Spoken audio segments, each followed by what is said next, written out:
Yeah. So, what are we talking about? What are we doing? We are doing a podcast. It's going to be about Xbox Series X games showcase. First party games.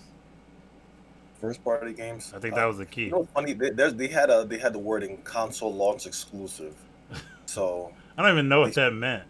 like, I think it's they're trying to tell us like, okay, it's gonna be exclusive to our console launch, but don't be surprised if you see it somewhere else down the line. my thing was a lot of these were first party games, but they had to say Mhm. console launch because they wanted to say in terms of like you can play this on console, but it'll come out like maybe a couple months later on PC. Oh, You know, true that's that. the Oh thing I yeah. think because I think they want to differentiate. Because a lot of people are like, "Why would I buy Xbox Series X if I can just get a good PC and play all the games? Like, why would I?" So I think that's And one I, reason they had to do that. But and I think they did intros, mention. Oh, the intros. right? Yeah. Well, I can just finish this part up. I think they did mention that they did mention that these were 9 of their 15 studios that they own. So most likely these are exclusive to Microsoft. But No, as I to mean I think most of these were except. Well, we will talk about it. I remember people saying this was going to be their first party presentation. I mean, that's why they started in the beginning with it, saying these games are from our studios, from 9 of our 15 studios or whatever.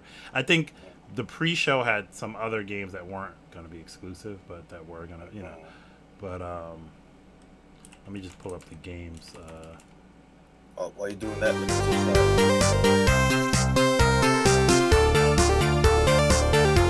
how's it going, ladies and gentlemen? This is Steve from the 8BG. I'm here with, Sterling. and we are the 8-bit generation, and you are watching or listening Uh oh. to You got the to edit. 8BG cast. You got to edit that out. I mean, if I put No, video with it, I was scrolling and you know how you scroll and some videos autoplay. So I my didn't hear anything. no, you won't. But Oh, you're the recording I'm gonna send you just picks up the noise on my computer. So uh, if I'm like doing any, so as I was looking through the games, you'll hear all right, no it. problem. All right, and I just want to say, if you enjoy this show and our other shows, please give us a like and subscribe. Yeah, please, we're begging. We need it.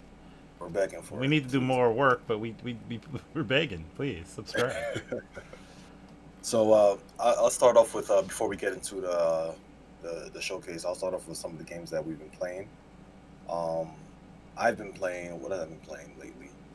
Well, I finally played a little bit of Ghost of Tsushima by Nice, Sucker Punch. nice. I haven't really played a lot of it, but I just played maybe about 15, 20 minutes of it, and it is a solidly made game from what I've seen so far. Like, it's really, really cool. Graphics are amazing, and the one thing I have to give credit to Sucker Punch about is the sword combat. This is one of the first games where you have sword combat that actually feels like you're holding a sword. Holding a sword, like when you slash somebody, it's like kind of sticks on their body for a bit, and then you kind of like um, I don't know how to describe it. You kind of like just let it go kind of roughly or violently off their body. So it doesn't feel like you're just swiping the air and then enemies are just getting cut up. Like in other games Uh, where you play it, you it didn't. really feels like you're cutting through like solid matter, and it's a and it's affecting how you um slash down at the sword.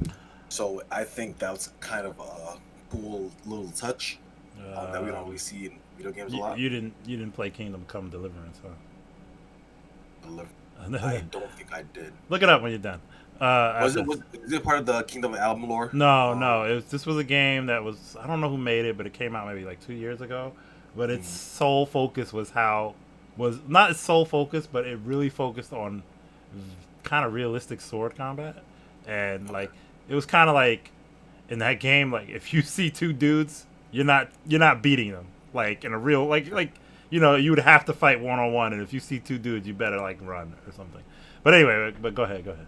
Oh yeah, it goes to shoot. And graphics are good. From what I can tell, it tells. I don't know if it's based off anything in real life. I believe it's based off a true event, but I haven't looked into it too much. But it plays pretty solid. It's like action adventure game. You can crouch, you can fight enemies. The combat is very fluid. Um, I think I might make the purchase maybe sometime this week because I was playing at a friend's house, and it seems pretty good. Let me see what else I've been playing. I know we spoke about it before, and I think we should have a separate podcast about this. The Last of Us. Yeah, we did a separate a whole thing as a person who hasn't played it too. Yeah, well, Well, you but haven't, but you I know spoiled all yourself about on it. it. Huh? Yeah, I spoiled I think myself. 'Cause- So I think we can have this. We just have a discussion about it because it's really the story that that's really the wait, we're gonna discuss this I guess the now? crux of it. Gameplay is good. It's a good, solid gameplay is great. It's solid, but I don't think it does anything revolutionary. But I think it's really about how it comes together as a package that really really makes the game. If you had to rate the game from 1 to 10, what would you give it?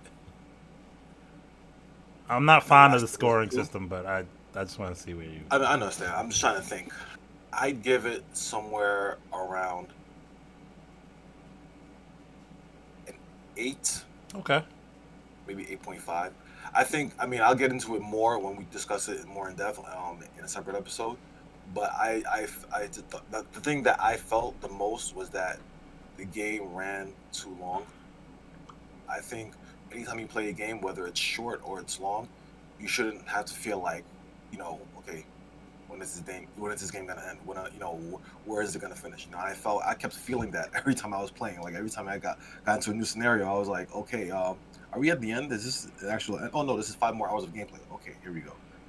And I think, it shouldn't feel like that. Because I'll give you an example. Like when I played Final Fantasy X, first time I played it, I put like 40, 45 hours into that game, and as long as that game was, and including the hours I spent like grinding and everything, I never felt once that I was like, okay, what's going on here? Like I never felt like tired. I just felt like I was going on an adventure. And when it was finished, I felt sad because I was like, wow, it's over now. Because it was just such a fun, adventure that was just always there's something around the corner, or it was just fun to play.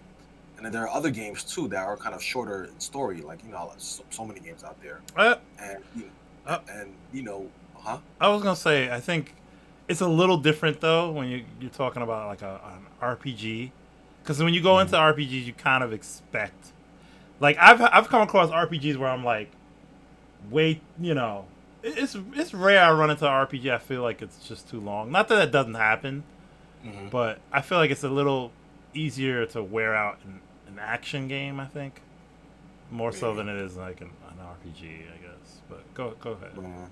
Yeah, but it's something I would love to discuss a little bit more. I think the game is a great game. I think it is a must-have. The stuff that I do have a problem with doesn't I think. detract.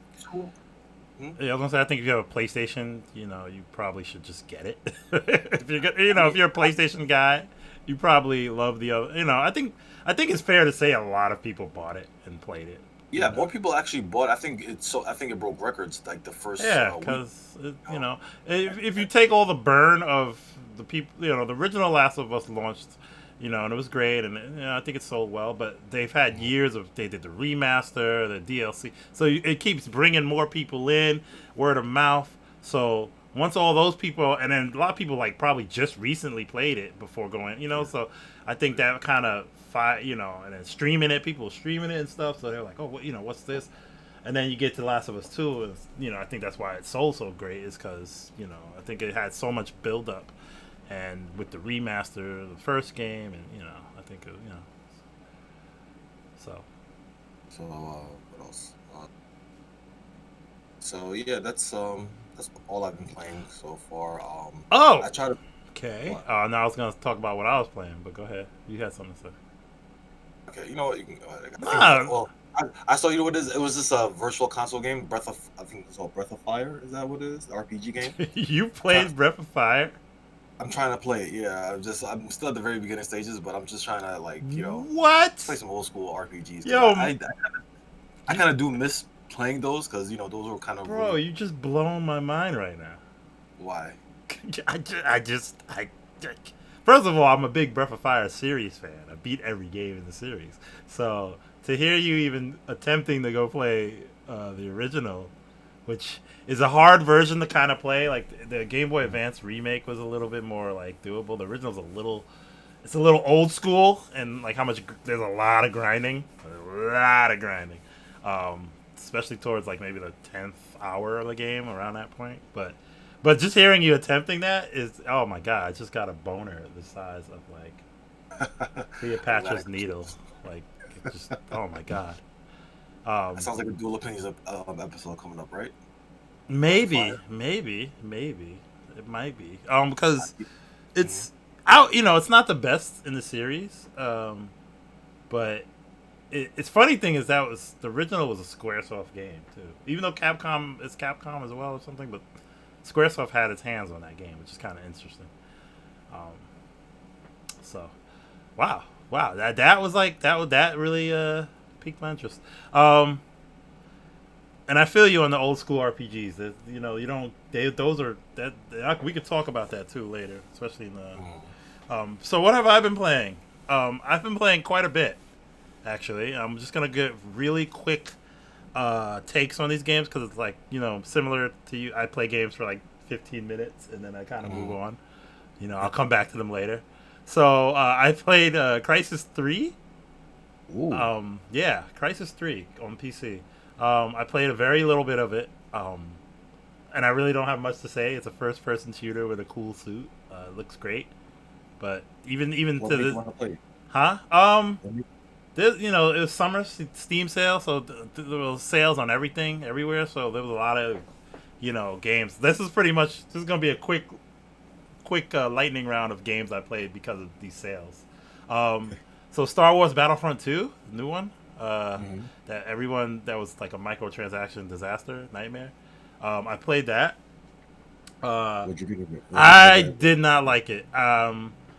Even though people say it's been fixed and you have to kind of give it a chance, it's like, you know, I guess it's like Battlefield, but in Star Wars land. You know, I don't know if I really liked Battlefield. I never really got into it. I want to try to get into it, but I never really like did. I would say for this game. It took a long time to find a match, which was kind of scary. I guess, you know, maybe a lot of people just kind of moved on from it. And it And this gives is on you, the PC, right? huh? So this is on the PC, like you're saying Yeah, how hard to find yeah, it's on PC. It gives you the opportunity to play in first person or third person view. So whenever the games are like that, I think there's no reason to ever play in first person if you're given the option to play in third, because third person allows you to see around you that you couldn't see in first person mode. And when I was, you know, in PC you can type to your players on your team and stuff. And the game starts you in third, so I was like, how do we go in the first person mode? And they told me, but they were like, don't do it. They just told me, like, they said, you know.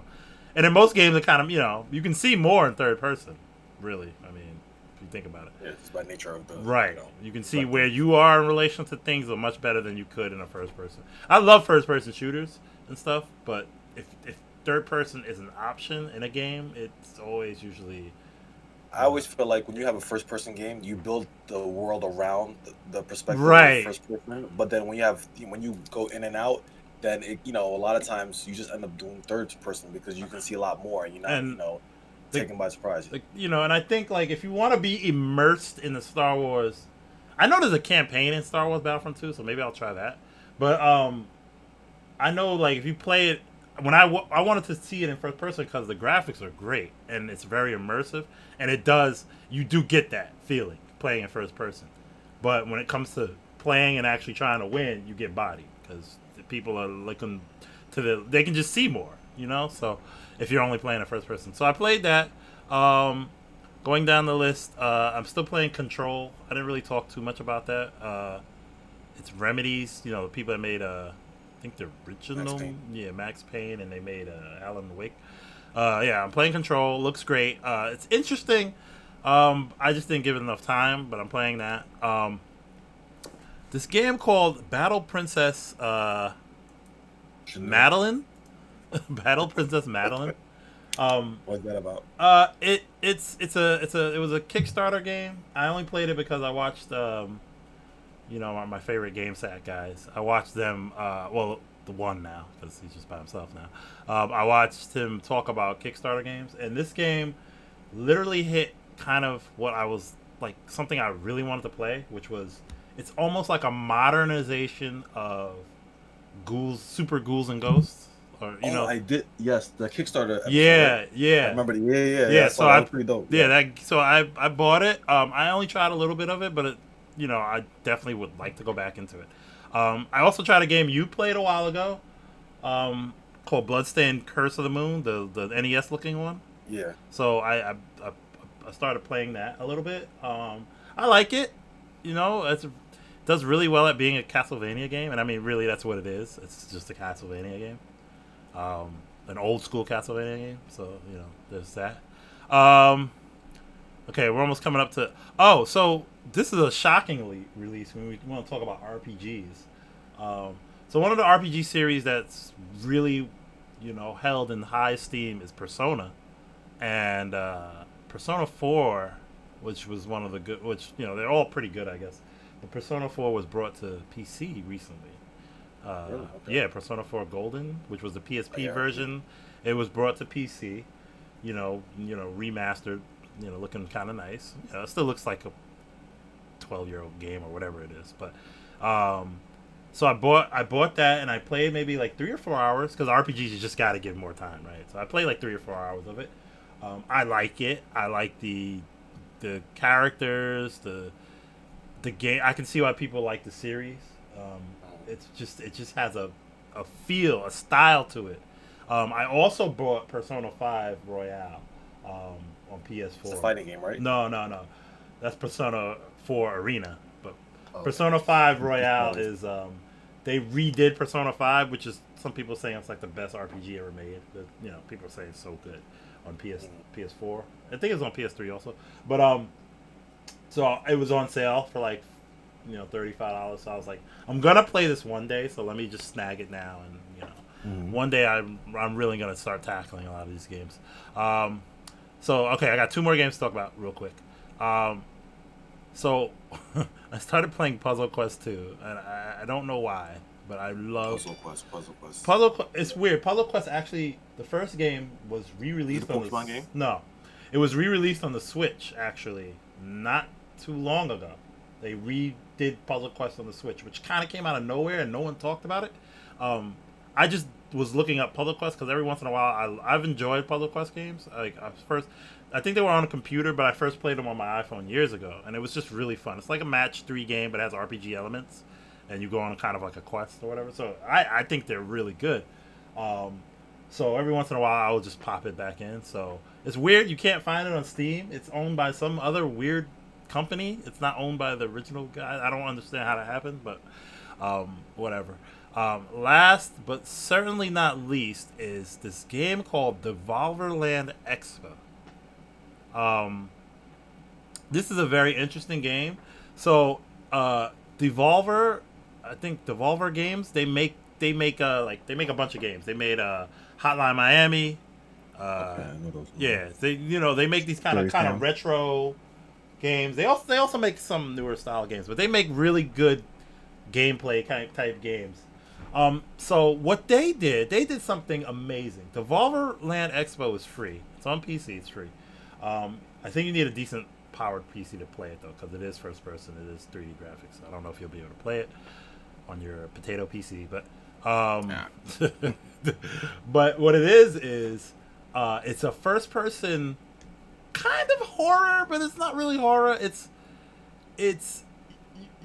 free. You go in an expo, like an E3 expo that's been shut down, and you explore it. But you have to shut down these, and it's kind of creepy because it's dark, but you have to shut down these robots inside that will, I guess, attack you or something if you get too close. They're like doing security. So you sneak into this expo. And why I say it's cool is because in it is trailers. So this is basically what they did in the wake of the coronavirus. They created an interactive game to go see their trailers. So you have to kind of go through the whole, you go into what would have been an expo that's been closed down, and you have to navigate it till you find their booth, and their booths have all their different games, but you have to do all these puzzles to kind of get there. So I think that's amazing. That's an amazing interactive way to get your. You know how like it's not like Nintendo's just showing their Nintendo Directs and these other companies. This company put out a free game that you could play to see their trailers. I think that's amazing. That's genius. I think that's like a new form of marketing. yeah. Way, But it's great for free. They don't, and this took some work behind it. Like this is not a. This don't look like Chex Quest. This looks like, it's. I think it's incredible. The game itself, like it's fine too. It's puzzle solving. You kind of have to wander around a little bit, but you solve a couple of puzzles. You have a little gun that shoots T-shirts. You have to shoot it at things. But it's so cool when you get to the booth, you have to turn on the power, and then you get to see the trailers for their games that they would have shown during E3 or something. I think that's just great. They could have had an hour-long thing like every other company, but they went about it in this way. And, I think, I haven't heard too many people talk about it, but I think it's a really, amazing thing. So, speaking of conferences, good segue, yes. Huh? That's perfect. Thank you. Yes, we are here to talk about X-Play. X-Play. You heard they're coming back too? Actually, rumors? Yeah, look at that. G4 X-Play Attack of the Show is coming back. Yeah, I think there was like a Twitter that came, Twitter account that showed up. Yeah. I don't know what it tweeted or what it posted, but apparently got the attention of like Adam Sessler and Kevin Pereira. Yeah. Some all stalwarts from the G4 X-Play era. Mm-hmm. Should be good. I think I think there was a channel. I think it was either CBS or some digital. I know they're looking to do all digital channel, but I can't remember who's backing it. One of the big guys or big corporations are backing it. But I would be one. I for one would be happy to see a return. Mm-hmm. But I think in this landscape nowadays we have so many different avenues to go to. So I'd like to see what their approach would be like. Okay. It would be interesting to see. I would like to see it revamped and into something new. So let's talk Microsoft first party. Microsoft. I believe first party presentation. So I got to watch this a little bit after. Like I watched the whole thing from start to finish. I was also working at the same time, but I got to watch it start to finish. This man can multitask. Okay, you hear that? I wish I could. What I didn't catch, which probably showed more interesting games to me, at least because I like the weirder stuff, was I did not see the pregame show, and the pregame show had games that were coming to other things too, but it was just kind of interesting, like this game from Square Enix. I haven't even seen it yet, but I heard it's called the Balan Wonderland, Wonderworld. It looked like a platformer, and I heard people say a lot of positive things about it. So actually, I need to check that out. I didn't check out the trailer yet, but they showed they showed a little bit more Watch Dogs in the pre-show. They showed Dragon Quest XI S, and we talk about RPGs. Oh yes, I did see that. Yes. Right. So that was big, and it kind of makes me mad because I just bought Dragon Quest XI not long ago, the regular version. So I will just revive this version because it has this. Classic mode where you can make the games look like the SNES versions, and you can still play the whole game in that style. You can go between either style and just play the game. Now, when the game originally launched in Japan, it launched on the PlayStation 4, and it also launched on the 3DS. And the 3DS had the classic style in it, so I always thought that was like the better version, just because because the 3DS still had the regular style. It was just a little more chibi looking, but it still had the whole 3D game. But the classics, something about playing those, like you said, a classic RPG, and there's something about that. And that mode. So, but these new versions of Dragon Quest XI, which is still coming to all the other things, but this will be available on Xbox Game Pass, so I don't even have to buy it. Oh man. Okay, so anyway, those were the pre-game shows. So let's talk about. We don't have to talk about, I guess, every game and the way they came out, but let's talk about the first game they showed, which was. All right, so I think I have them written down in order of appearance.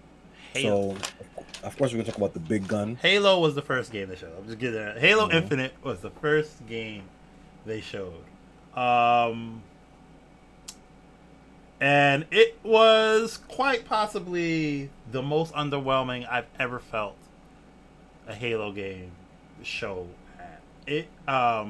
People are talking about graphically, it looked flat, and I thought, like, okay, graphically, I said, okay, whatever. And to me, like, Halo 3 had a great artistic thing going on, but it didn't look great to me at the time when it came out. It didn't look like, it didn't look as, it still looked, it didn't even run on that original Xbox. It didn't even run in like 720. It ran like in 540. It ran in some, it never looked great, but Halo's always been about the gameplay.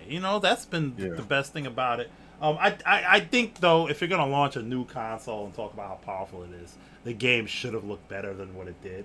Exactly. There's also two big things about that.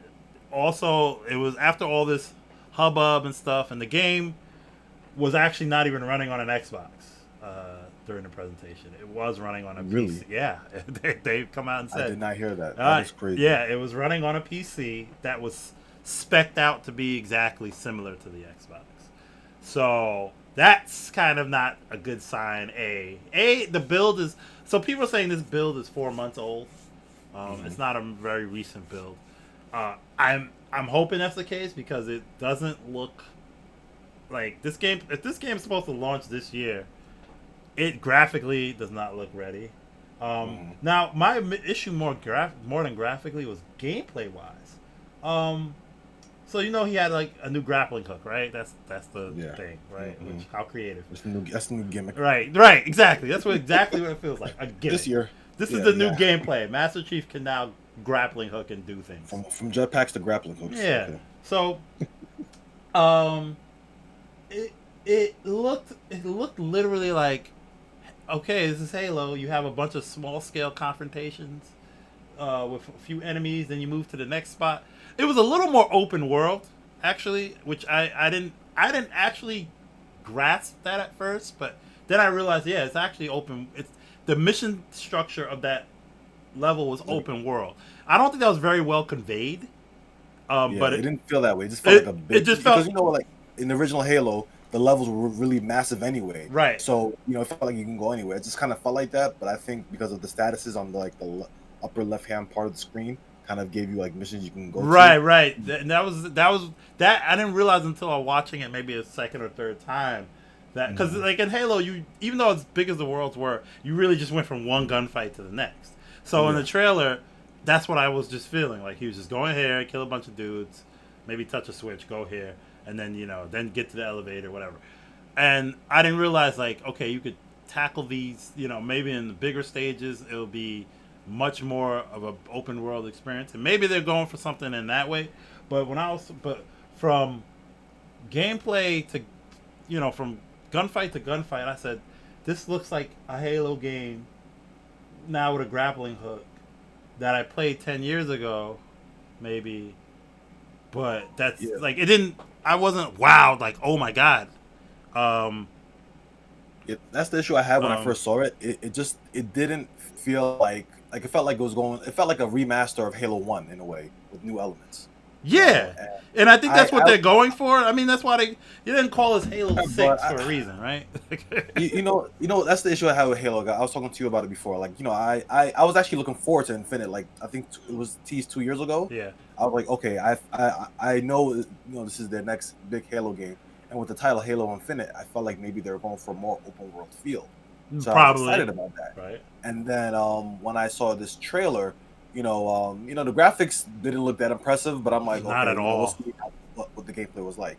And then, when I saw it play, I'm like, oh, this is kind of nice, but this is like deja vu. It's literally, right? It just like you're still fighting the Covenant, and now you're fighting those. They're doing the same, talking and shit.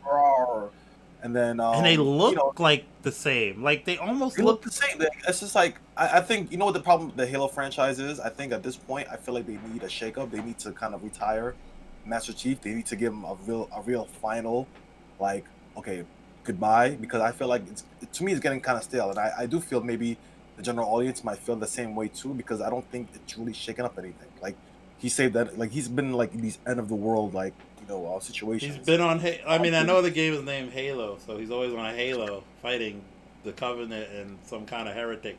Right. It just gets old. Like it's just crazy. I Although, mean, I know there's certain games that kind of do the same thing, but I feel like in this case, they need a whole new thing. Like yeah, for example, Halo Reach. Why I like Halo Reach so much is because it was a different perspective. You just wasn't playing Master Chief. yeah. You know something Yeah. though. I'm probably in the minority, but I enjoyed Halo 4. Halo 4 even to me felt like, first of all, Halo 4 I thought was very graphically impressive.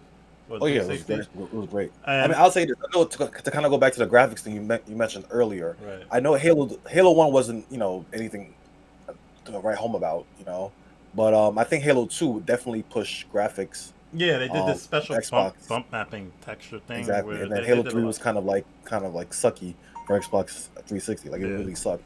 But Halo 4, like you said, they really put into it. And I love. And they took risks. They took risks that maybe didn't pay off. They brought in the Forerunner whatever enemies. I mean, I think they were kind of boring. I mean, the Forerunners were cool. I'm glad they tried to make a new enemy and a whole bunch of new weapons that kind of coincided with them. Like they had that incinerating kind of thing to them.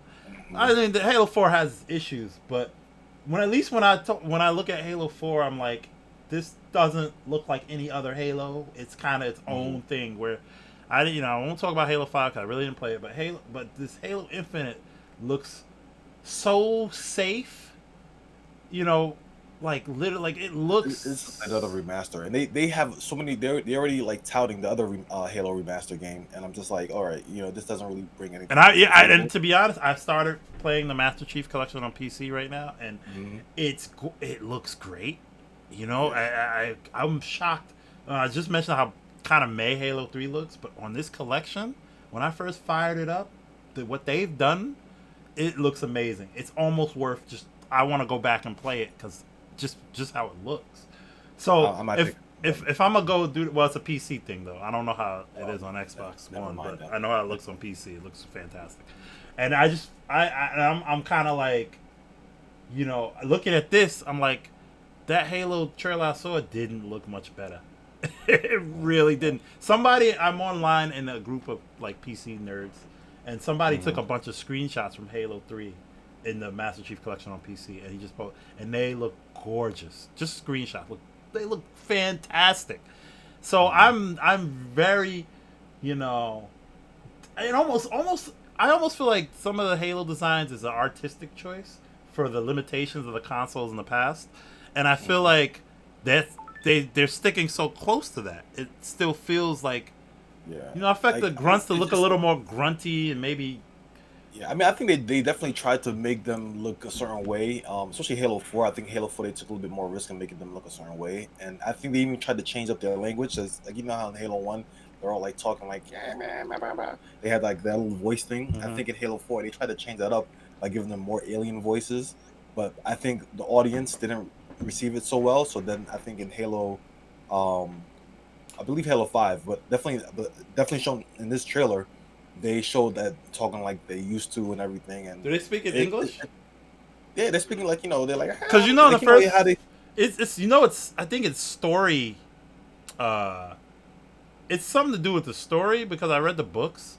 In the first game, they didn't speak English because they didn't know English, and by the third game, maybe that's what it was. Yeah, but it has something to do do with that. It has something to do with storyline, I believe. After reading the books. Honestly, but go ahead. I think in this trailer, if we just going off this trailer alone, I don't think it was very impressive, and I think Microsoft is they're in trouble. They stumbled out the gate. Big marquee title, and it didn't impress. I don't think anybody's like really Halo Infinite, and I think it's really sad that it didn't live up to expectations, or it didn't really create any chatter. So they really stumbled out the gate with that. They're going to be in trouble. I believe. Because it was I wouldn't be surprised if it's the last Halo game that they make right now. Yeah, because they said that. I think this is the last one they're going to work on, that studio. Yeah, I'm actually happy because I hope the studio, those guys I feel like have talent. They've made some competent games, so I feel like let's see what 343 can make if they don't have to make a Halo game. That's all they've been making. Yeah. So let's see what they could do. Give them some reins to be creative because obviously with what we saw, they can't be that creative. Yeah. So let's move on to State of Decay 3. talk about that. I haven't played any of the State of Decays, and I don't really know much about the series. So trailer looked nice, but I just don't have any kind of like. Was there gameplay in that trailer? I don't think so. I think it was just a I trailer. thought there was gonna. I thought there was gonna be a lot more gameplay trailers. I think they did. I don't know if State of Decay. I mean, in general, like for the whole thing. I think certain games had trailers and some games didn't. Like a game I'll talk about later. But I don't know. Yeah. But I can't really talk about State of Decay, so yeah, sorry, State of Decay fans. The next game after State of Decay, the next trailer or gameplay shown was Forza Motorsport. Yeah. I know how you feel about racing games. And, hey, listen, it looked nice. That's it looked just as nice as what's the other one? Gran Turismo. They're at a point where it's like. Well, what about the other game? What was it? Dirt 3? Dirt 5, I think. Dirt 5's my bad. Dirt 5, I can't remember. Yeah. I don't even remember what that looked like. I mean, I think Dirt 5 took on more of a Forza Horizon vibe. Well, it's definitely dirt, so they're rally racing, so it definitely has a little bit more energy. Mm-hmm. Forza's kind of like it's like that person that's drinking wine at the party, and like Dirt is like that person that's like drinking beer and having you know what I mean? Perfect analogy, right? It's like Gran Turismo. It's like you fancy the elegance of these cars and the inside. That's what those are. So, but I did take note that they just call it Forza Motorsport. They didn't put a number. Right. They didn't call it Forza 8 or whatever. I think exactly. So I might be thinking they might be using it as like I think it's. I think sometimes it's. I think for the sake of just like you don't want a game to be called like Forza 15. I think like. I mean, if it's the 15th version, why not? Well, I think sometimes you just kind of call it. It don't even have to be a reboot. I kind of understand just resetting the number. I mean, the way I looked at it was that maybe they just want to use it as a platform, and then for the rest of the console life, for the rest of the console life, they'll just be selling you DLC or upgrading whatever needs to be upgraded. Maybe because since everything's updated. Since everything's Xbox Game Pass, to me, I feel like anybody owning an Xbox is gonna have Game Pass. Like you might as. If they go that route, talk about that too at the end of it because I do like But I was gonna say like in terms of you having like that would make sense if what you're saying is that they're gonna go platform and do it like that, then that would make sense if with Game Pass and stuff. Because why were you gonna make like you're not gonna really be selling games that much because people are just gonna play it off of Game Pass. So I feel like to make that money, it would make sense to just have these games as a platform that you probably you need Game Pass to play, or you buy the game, and then they make their money, because I don't know how much money that what game I don't know how to these are mostly Microsoft Studio games, but they got to be losing something on Game Pass, so they have to. I feel like they got to make. Maybe I mean if you think about it, like how much is it for a year? Like 130, 120? Yeah, I guess 100, 120. Yeah, so like if people buy like let's say 1 or 2 games a year, like that's probably like 3 games a year, and then they're charging you every month, or every year they charge enough people. I think in some way they'll end up making their money back if more people. I think the way they make their money is more people buy their consoles. I don't know if they really make, a $1 million seller game is, Don't they lose money when they make consoles? Yeah, probably, but like they need to sell these, like.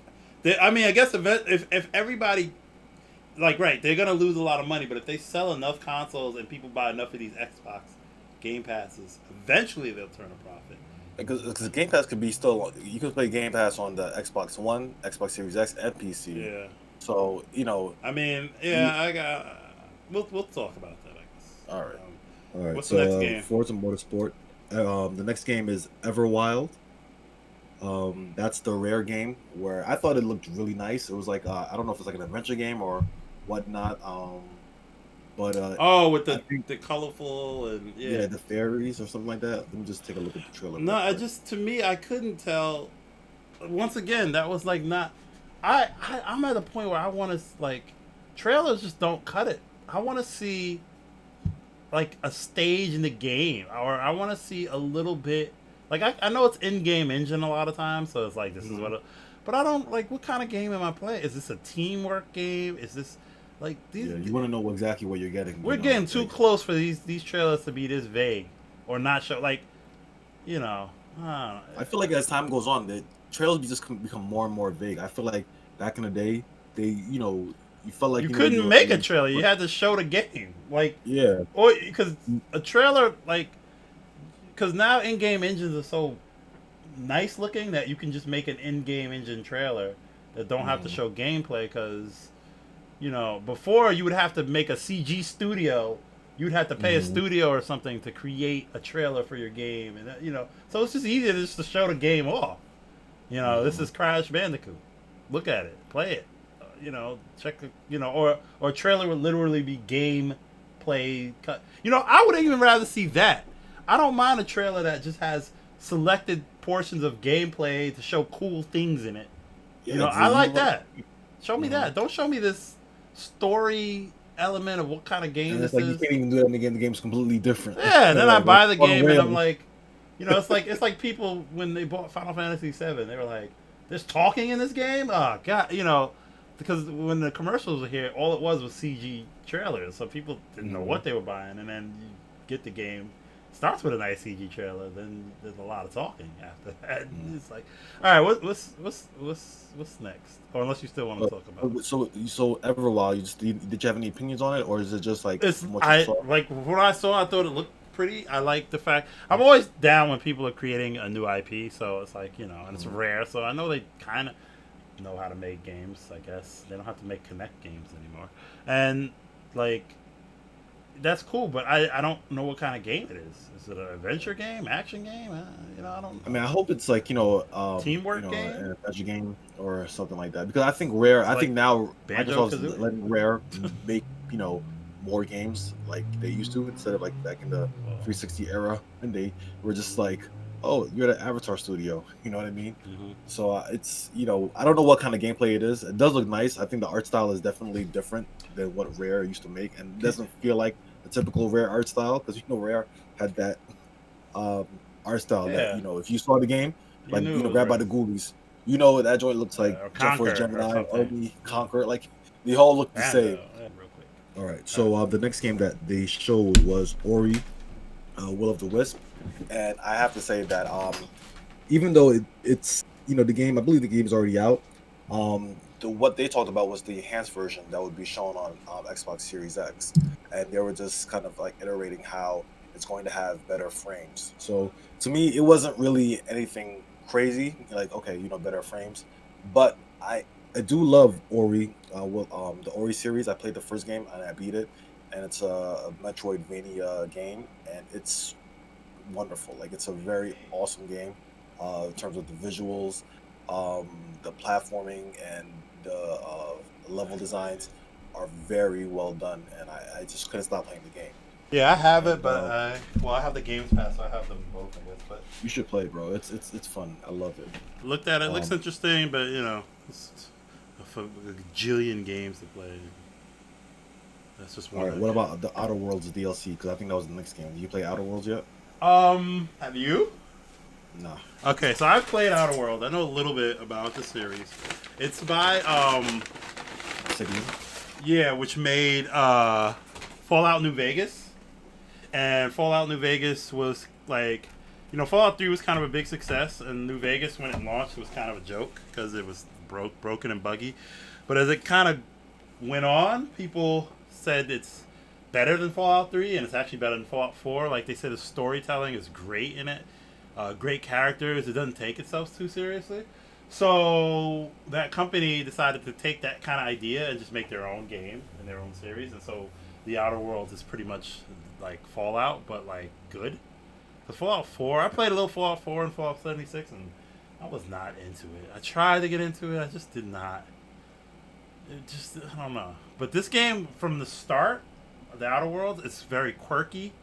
It kind of has that Fallout humor about like the end of the world kind of thing, but it's not really.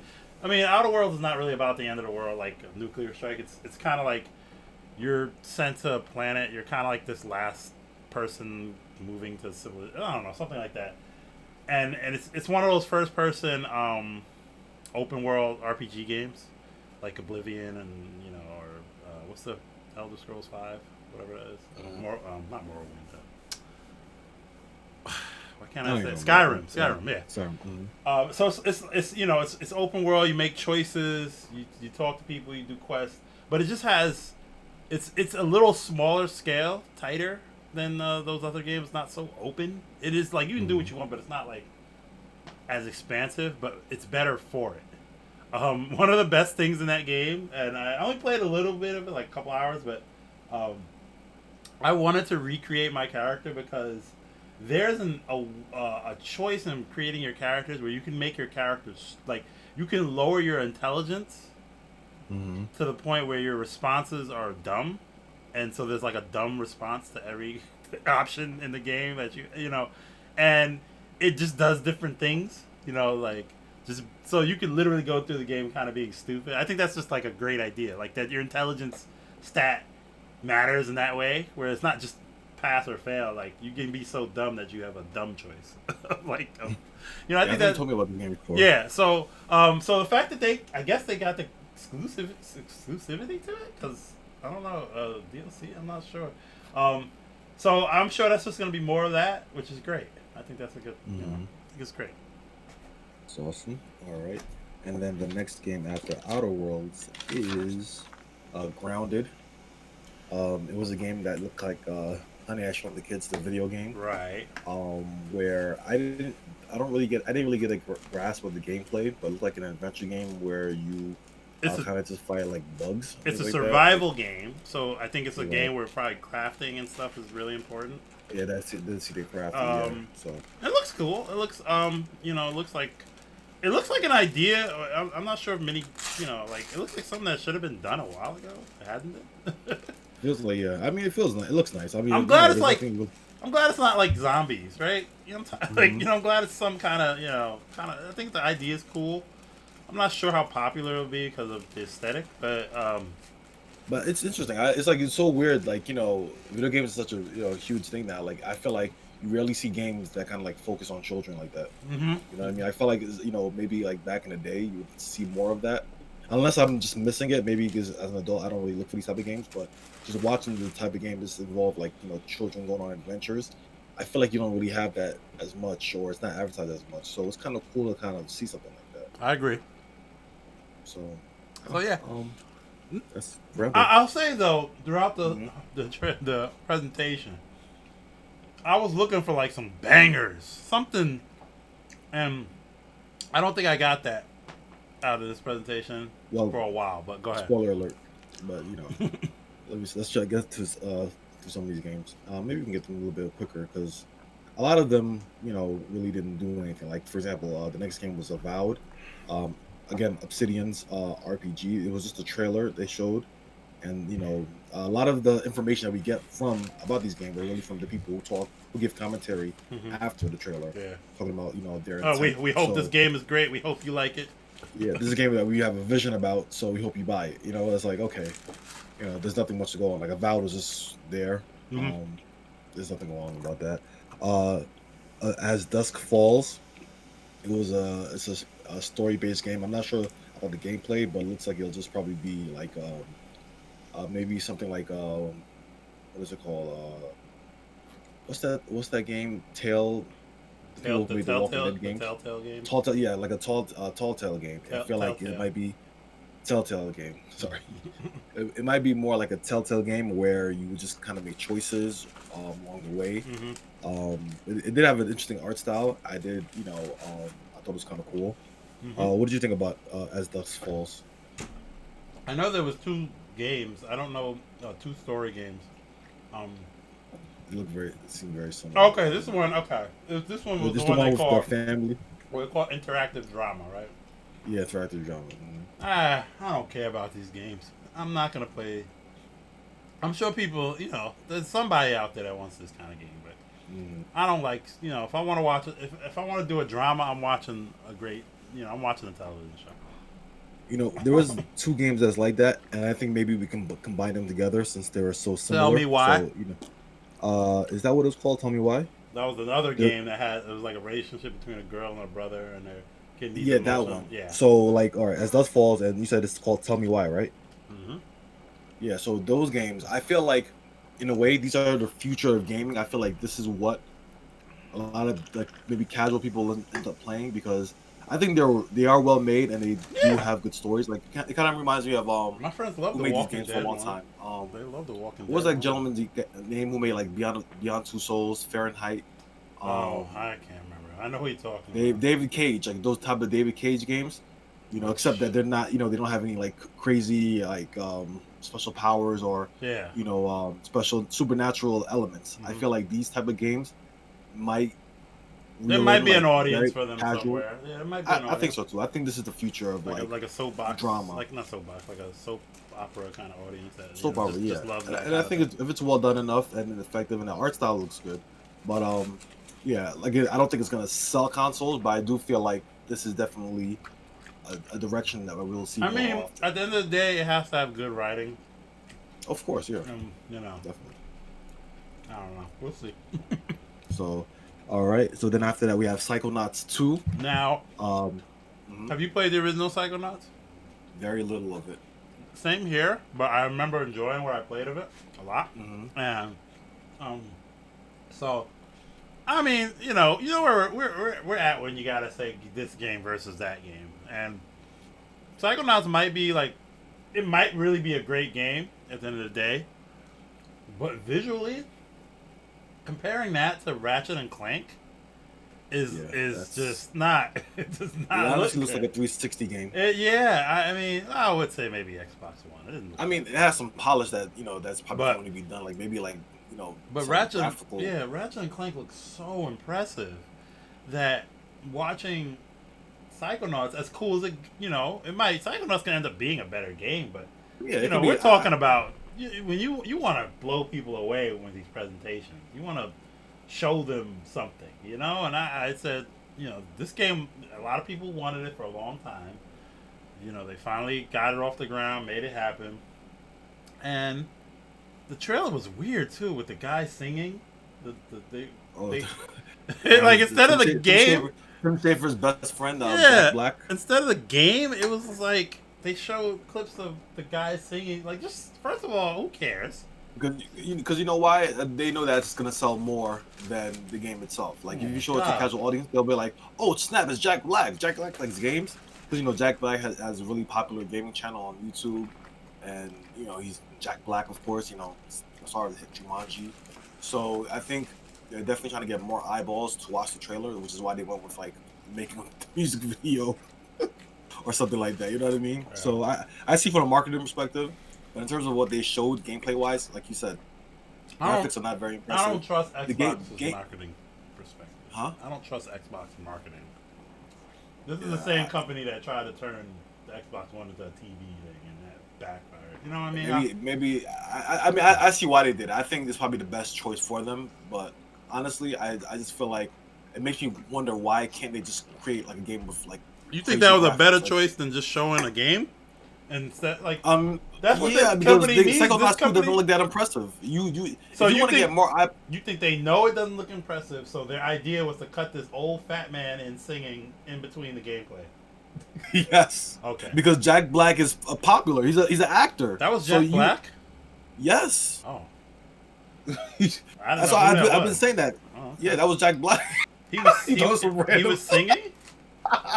Yes, man. He's a singer. I gotta go back and watch that. I mean, I know he's in the music. I didn't know that was him, though. Yes, that was him.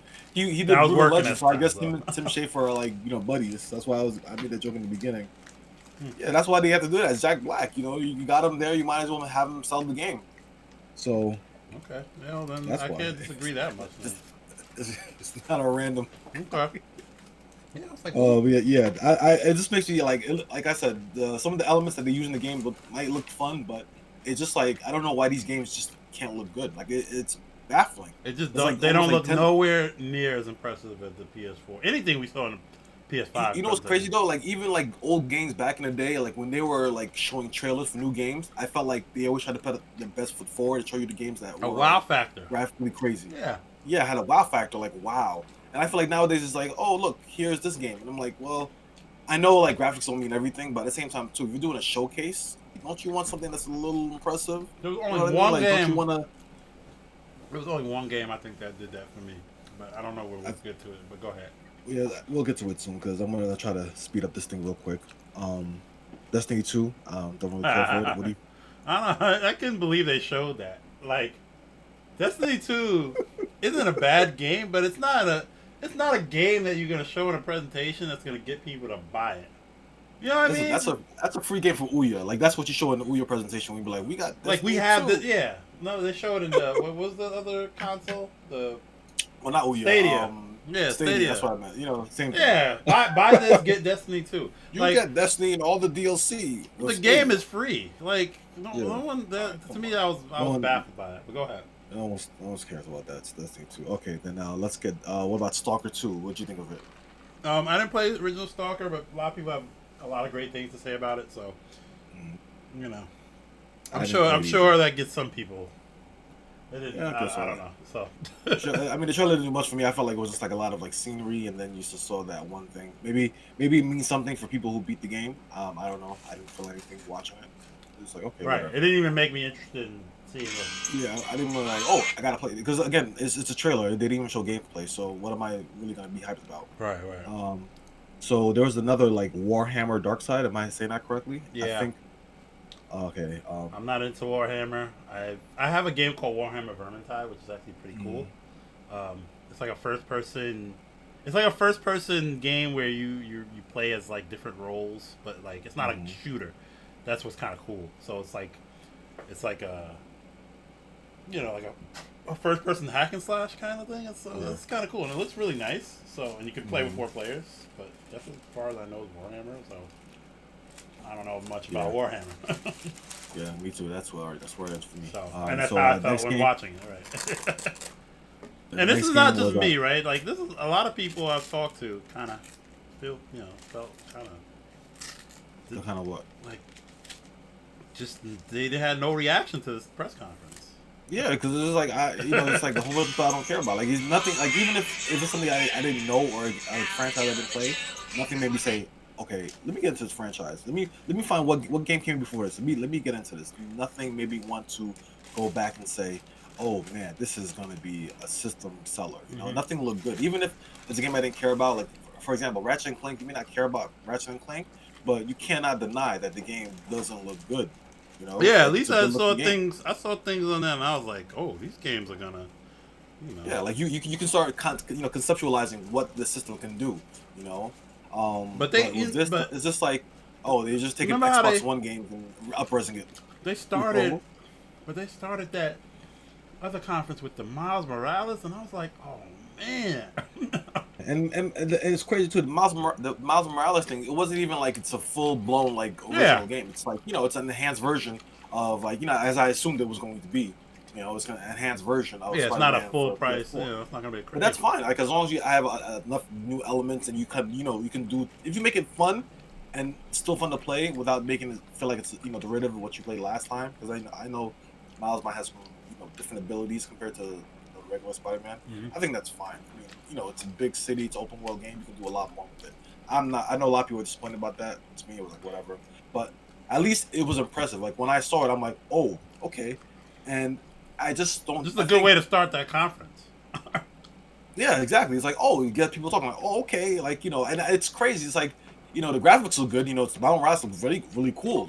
Like he took off the mask and like, oh, okay, and you're impressed and you're kind of engaged. I don't think nothing. They don't have anything like that. They just don't have no games that just make you be like, oh, snap. Even if it wasn't graphically impressive. I don't know, man. I think Microsoft's in trouble, honestly. But let's go down a little bit more.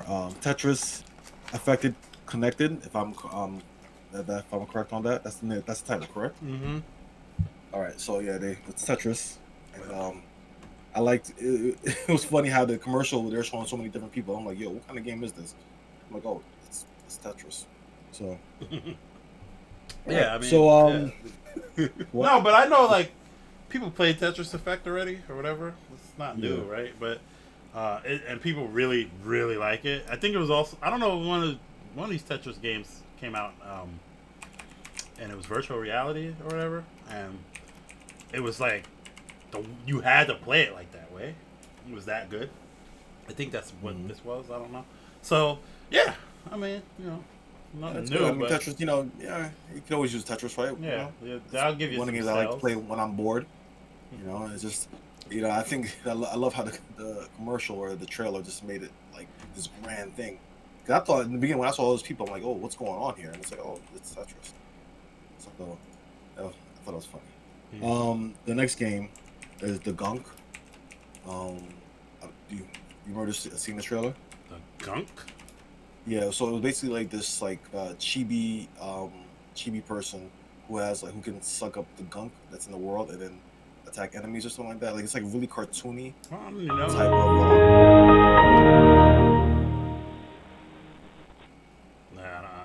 I don't know. You want to look it up real quick? Actually, maybe that's this. I cannot, but I will at some point. All right. Yeah. So yeah, the gunk. I thought the game.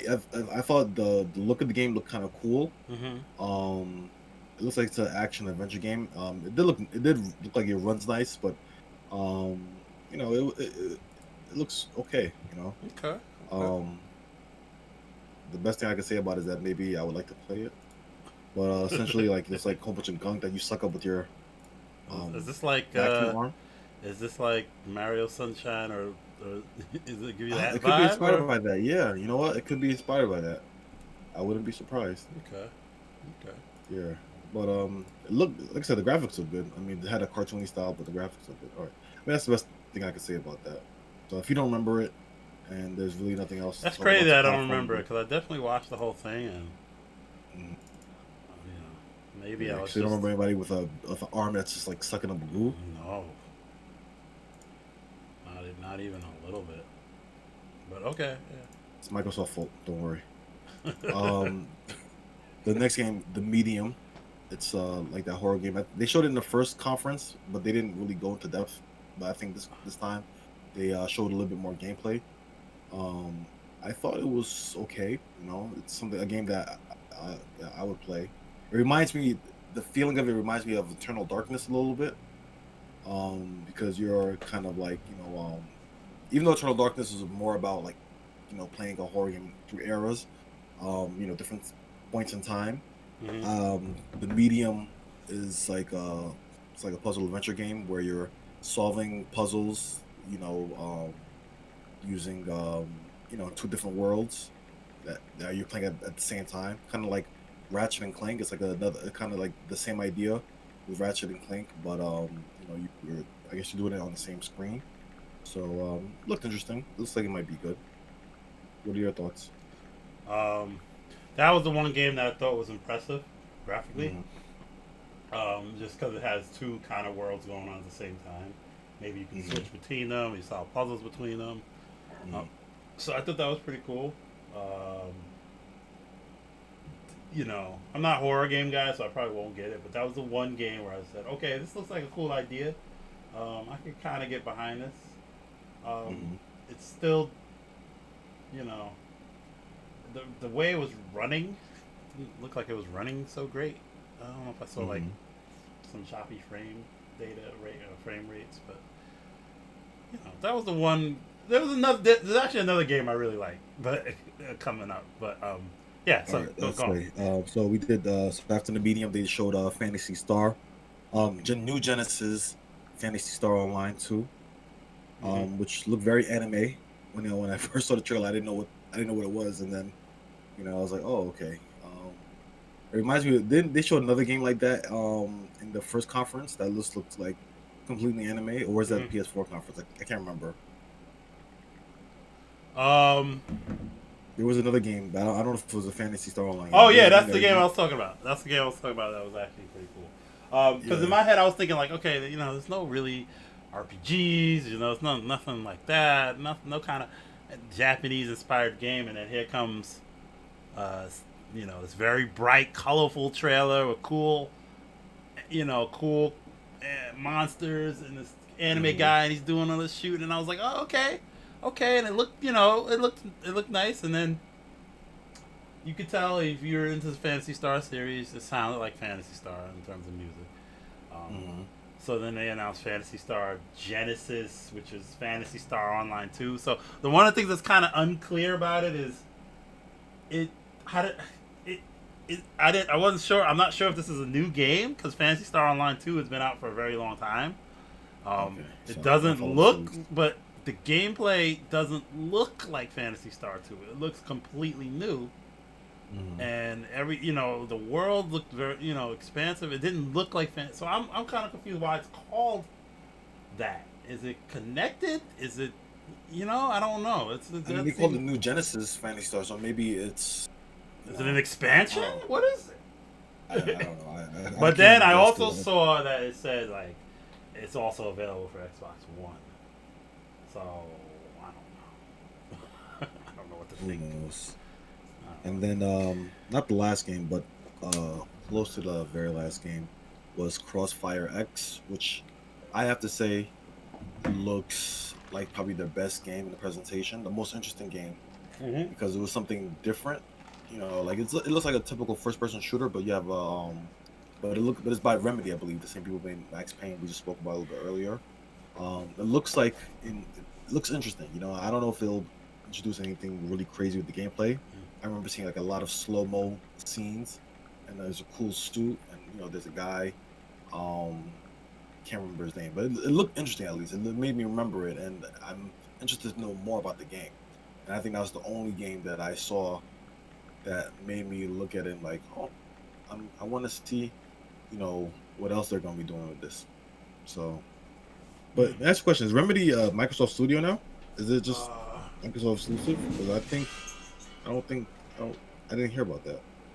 I don't know. I don't know. That's a good question. Or maybe it's just exclusive for the launch or something like that. That's a good question. I thought, I don't know, like, it's whatever. But what did you think of Crossfire X? I've heard about it before this, and seen some of it. Yeah, the name is stupid, I think, but like.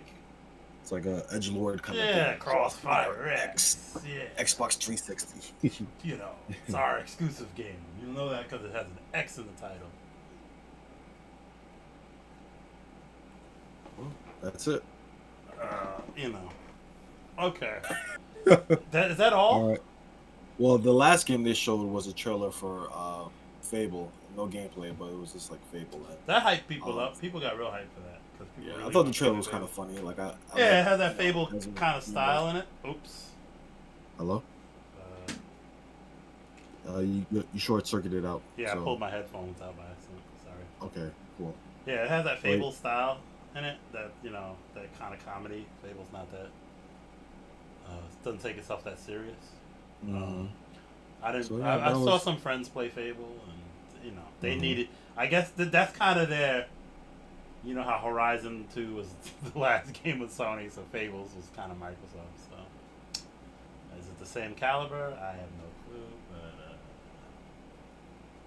But all right. So, is there any game that you saw in the presentation that said, "Okay, I like this game. I want to play it"? Any games like that? Fantasy Star. I know there's a game. I don't know. I do want to play Halo. I was just I don't know. Underbomb. Yeah, I'm almost depressed talking about it. So, last thoughts. Let's do some final thoughts.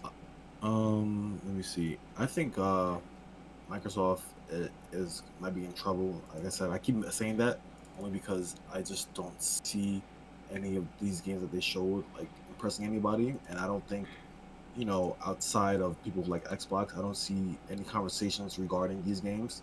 No one seems to be impressed like they were with the PS5 showcase. So, I think they have a uphill battle. The only thing I see that's going good for them is the idea of Game Pass.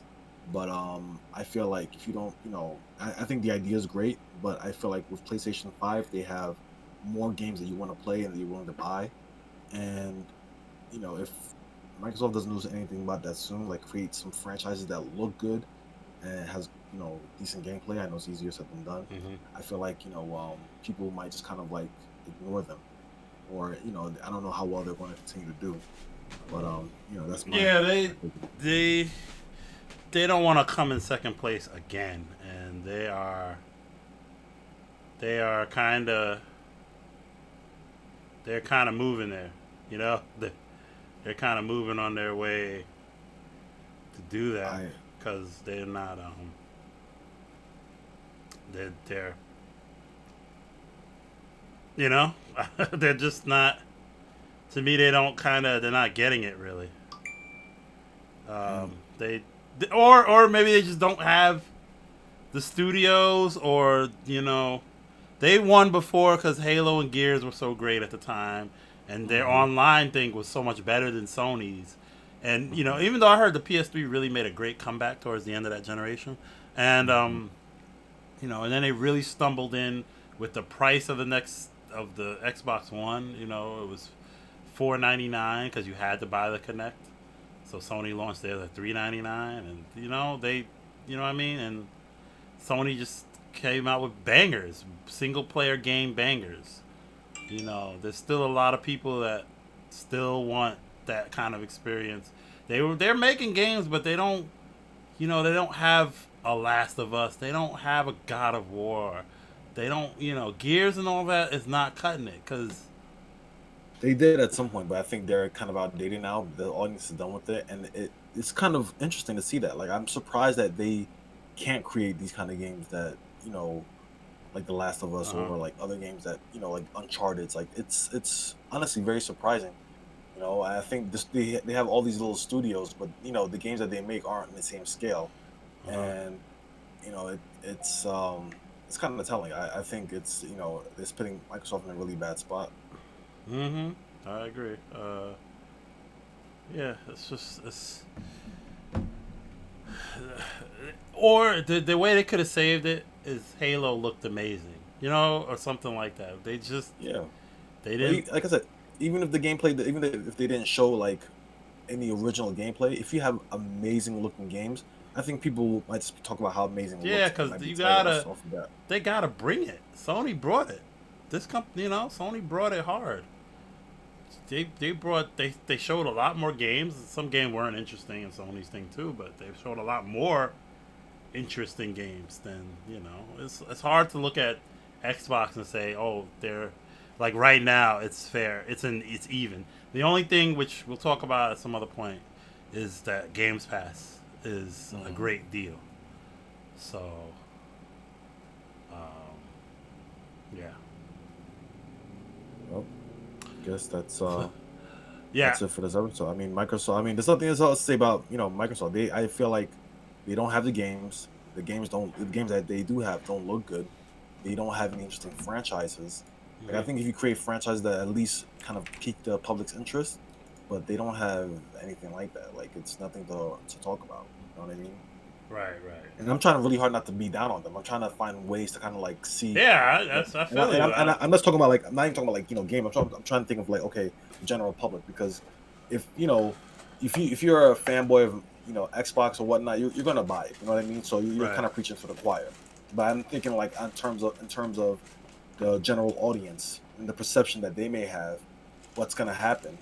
I feel like people are just talking more about the PS5. And even I even ran a poll on our Twitter that you can find on the twitter.com/8BGCast.